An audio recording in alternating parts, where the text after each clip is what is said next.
Today we're making an Italian pear cake. We're gonna sift some dry ingredients of flour, salt, and baking soda. Set that aside and whip up eggs and sugar. I mixed mine in my mixer.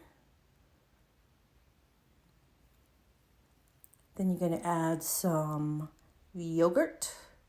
I'm using Greek yogurt here. Some melted butter and vanilla. My melted butter is not so melted, but it was soft enough where I just mixed it through so it looked like it was clumpy, but it's softened.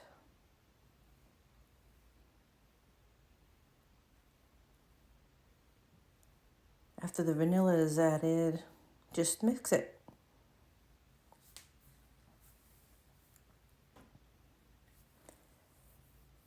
The recipe wants you to mix it with a wooden spoon or a spatula, just not with your mixer. You're just going to continue to mix this. Now, I found this recipe online. I just searched for pear recipes, and this recipe here is the first one that popped up.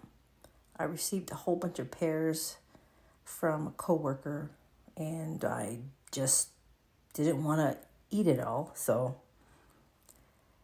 I'll show you how much she had given me. But here I'm peeling the pears, and then I'm going to chop it up.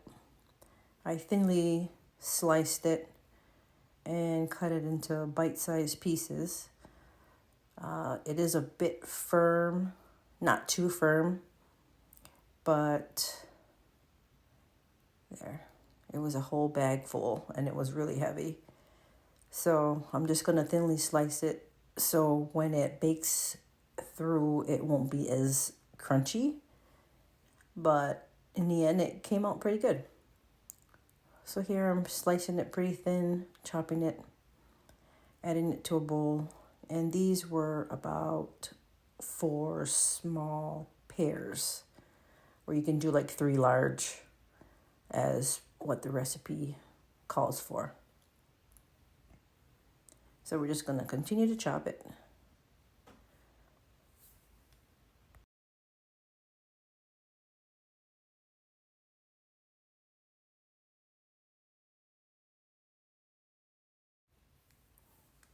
And now with the dry ingredients, you're going to mix it up. It says to sift it, but I've used my whisk and mixed it and added that to the batter. Then you want to get that mixed.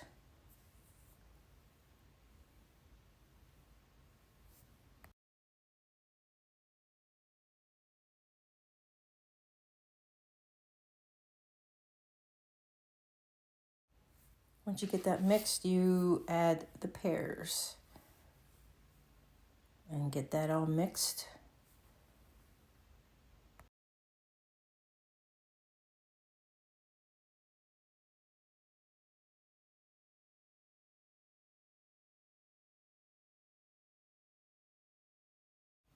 I had to keep folding it because I kept finding some dry pockets on the bottom. So as I was pouring it out, I found a little bit of dry flour that wasn't mixed in, so you can just press it into the batter. And I am using a round cake pan. You can probably use a square dish or a rectangular.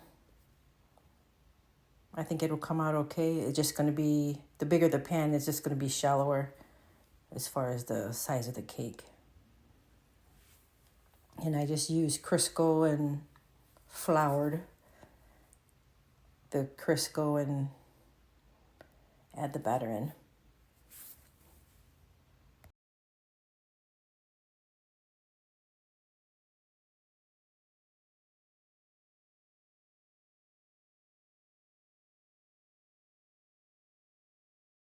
And I'm just leveling out the top, and you're just going to bake it for 350 degrees for about 50 minutes. And that's what it looks like.